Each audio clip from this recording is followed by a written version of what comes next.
Hello experts! Today's video is going to be a little different. I spoke with a friend of mine about knitting and we had a lot to talk about. So I've divided this video into two parts.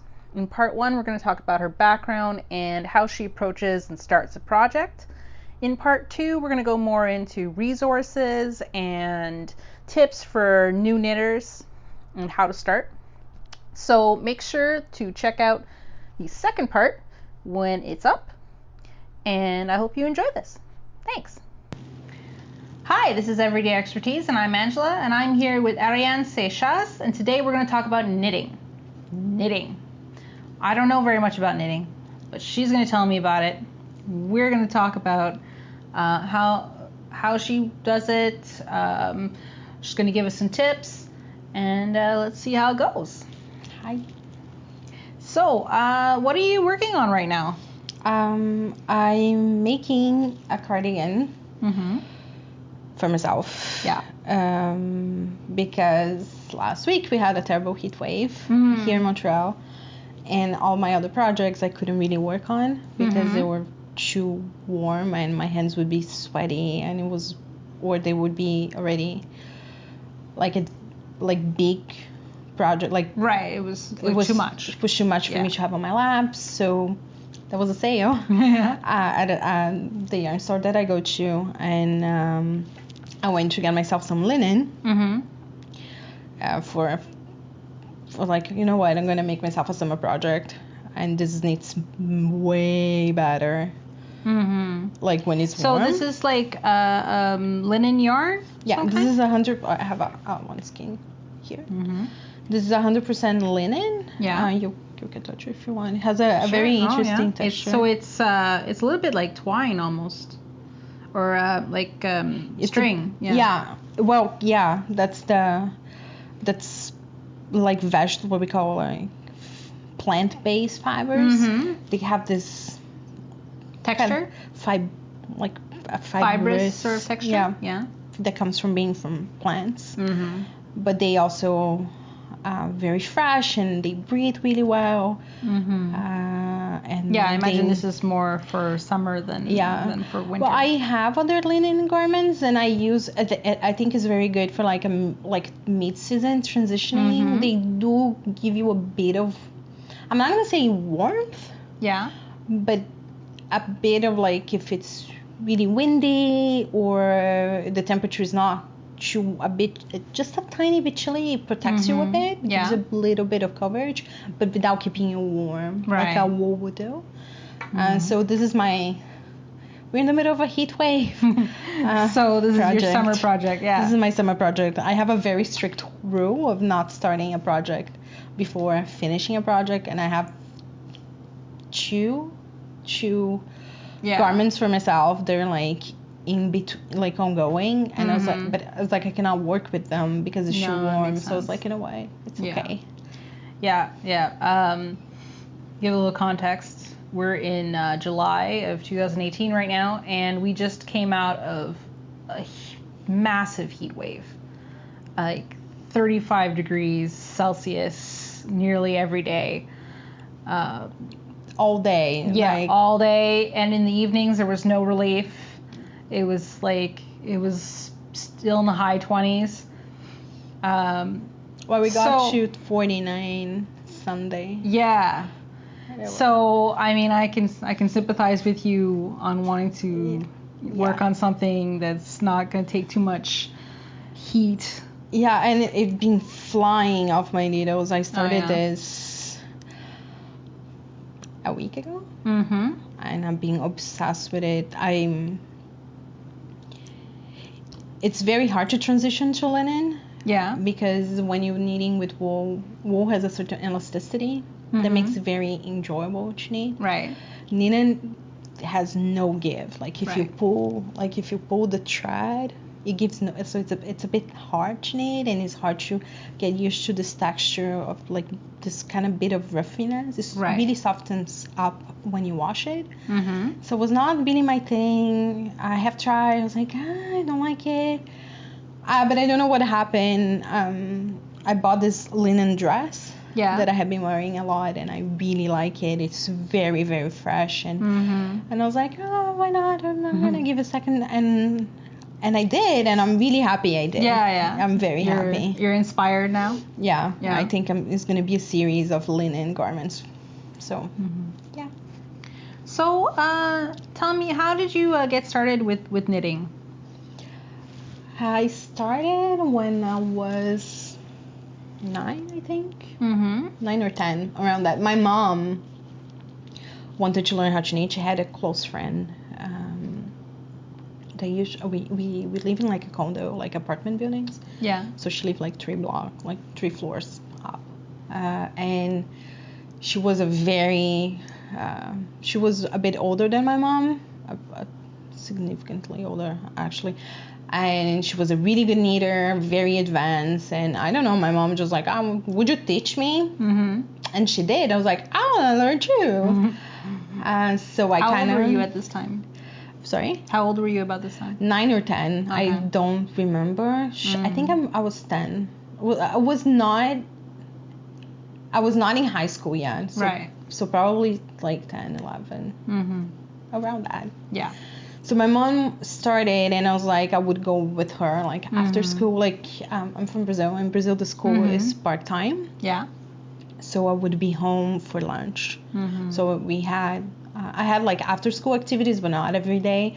So there were days I was home, and my mom worked like kind of part-time. She had a flexible schedule, so she was also home often in the afternoon. So she would go, and I would go. I went with her. I have vague memories of learning. Yeah. But I remember really getting into it very fast. There was something that I thought was so magical for me to be able to make something. Yeah. To see something grow, and there was something that for me was very... I thought that was amazing. I think that was because I was fairly young. The very first time that I was learning how to make something. I don't know if you know what I mean. Yeah. Like at 10, I didn't really know how to cook yet. You're learning things like how to take care of yourself, how to take care of your things, how to be in a way. So I think it was the first time I realized that I could make something that I needed. So I got really into it. But the person that taught me, she was lovely. Yeah. She this city. She died? She died. Yeah. She died a few years ago, but she was just lovely. And but she was really good to teach the beginnings. The first steps. But I love learning, and I'm very curious by nature. But she couldn't help me with the step forward. Right. So at one point I was like, what if I want to do like a garment? What if I want to do a sweater? And I was like, I want to do, and you're young, and like I want to do like this crazy sweater, like I want a V-neck. And she couldn't really, I don't think she ever told me. I don't think if she herself used patterns. Yeah. She never really told me, well, there's a thing called a pattern, and you can follow a pattern. There's going to be like steps and measurements. So we never really got that. I think she was a very intuitive knitter, and she would knit for herself. So when you knit for yourself, you kind of knit for your body type. So once you've done a lot, you kind of know how it goes. Right. So you don't really need anything. You don't need, because it's all math. You have, I want to do this cable, and you have your measurements, and you have like your gauge, and you calculate everything. It's fairly I'm not gonna say easy. It's very straightforward. Right. It's pure math. You just calculate and you can do it. So she couldn't really translate it to me. So it was like, I want to do a V-neck. And she was like she would, I remember this, she would take sheet, like a piece of paper, and she would like mark how like the decreases like on a piece of paper, but that's like gives you nothing. Like gives you just like it's a piece of paper with like dots. So I was really frustrated. Right. I couldn't really make anything because I didn't know like what different types of yarn and different sizes of needles. So I would just go to the store and I would just buy something that I thought was pretty or appealing to me at the time. Right. And I was like, I want to make a blanket. But then, like, I would have squares, like, they were widely different, and I did not understand, like, why? Why? So I spent years like this. Yeah. And then you picked it up again later? I think I got really frustrated, and I put it aside, and then, you know, there's high school, and then I went to college, and I would knit on and off, but not consistently. Not consistently, and always like I would buy and I didn't really know what to do with it. Right. And then I moved to Montreal. And when I moved to Montreal, I knew I wanted to go back to school and I wanted to go back to university. I knew that, and it was in the transition because I worked full time for a bit before, and there was a few months that I worked part time before, like I had applied for school, I was accepted, I was starting. Right. I had a summer that I was only working part-time. Right. And I was like, oh, I want to make socks. So I decided I wanted to make socks or learn, I wanted to learn how to make socks. Right. So I looked for a yarn store here in Montreal. It was Le Filoché. It's close to Beaubien Metro. We're going to put the links, right? Yeah. We'll have links to everything that we talk about in this interview in the description below. So I went to a Filoché and I took a class. And that was just eye-opening. Yeah. Change, like game changer. It changed. It was also at about that time that a lot of things changed for like in knitting because of the internet. Because I was around the time that I decided to go back and I wanted to actually learn how to make something. Like, I want to have something. That Havery, which is the Facebook of knitting, was starting. And what Havery is to its very core, it's a wiki, user generated.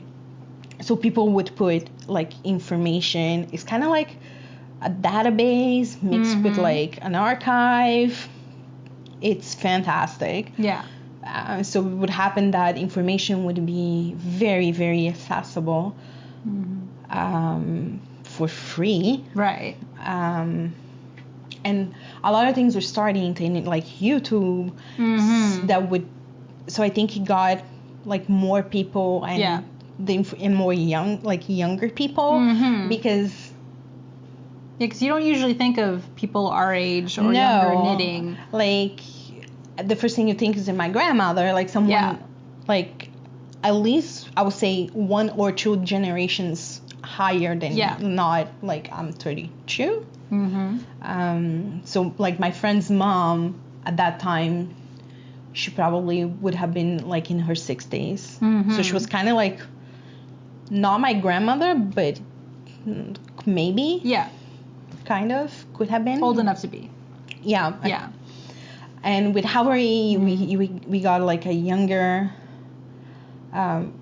crowd, and then it was then that I discovered how to read a pattern, how to follow a pattern, how to buy yarn, how to buy the right yarn.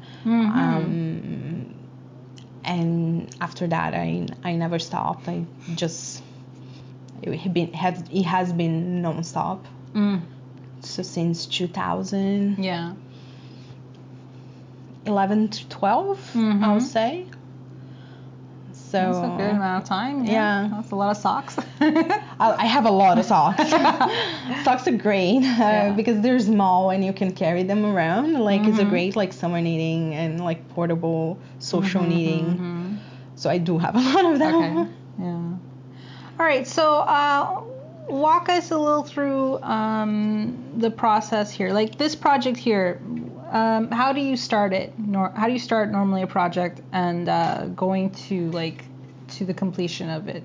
You would say how do you I guess you have to plan it out. You have to find the right pattern. Oh, I do. Yeah. I'm a bit of like a control freak. Mm-hmm. Like a real control freak. So this is more recently. At the beginning, I need a lot of things that like was not the right color or the right shape or it's not really right for me. Okay. I would wear it because I made it and that made me happy. But now I think I look at my wardrobe and like, what do I need? Right.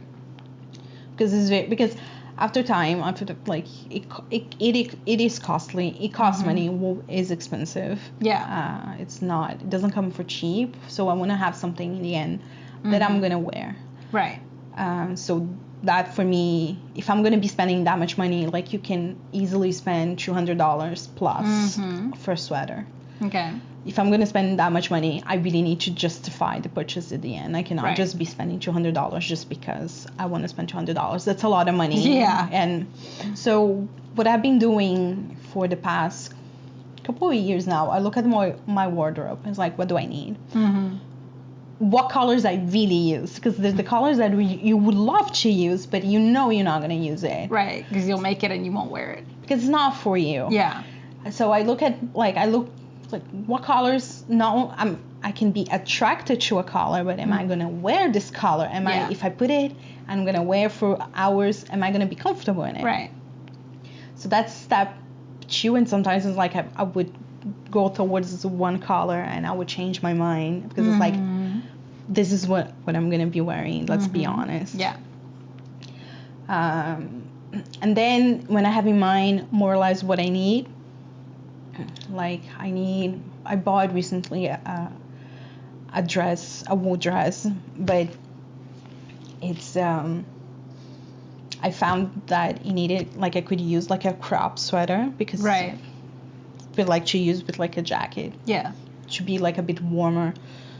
I can like even early winter I can use this, like I'm gonna do that. Right. So I plan around making that crop sweater, and I did, and it looks great, and I use it a lot because it's exactly what I need. Right. So after I know what I need, I go try to find a pattern on Ravelry that would match my design. Like I want a crop sweater. Yeah.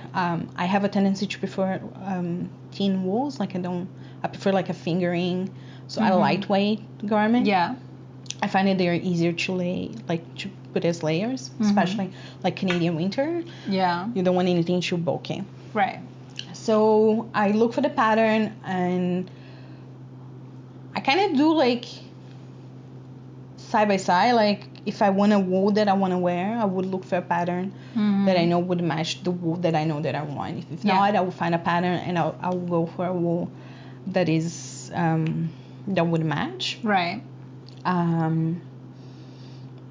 I check my gauge. That's very, very, very, very, very important because we all need differently. Wools are differently, and like the size of your gauge is gonna hugely impact your final garment. So if you don't want anything too small, or don't want anything too big, so I make like a huge square. Right. Like as big as I want, like huge. And the gauge, when we're talking about gauge, is that the needle or the... The gauge is the amount of stitches per, we calculate like kind of standard by 10 centimeters. So it's the amount of stitches you have per inch or 10 or 4 inches. Okay.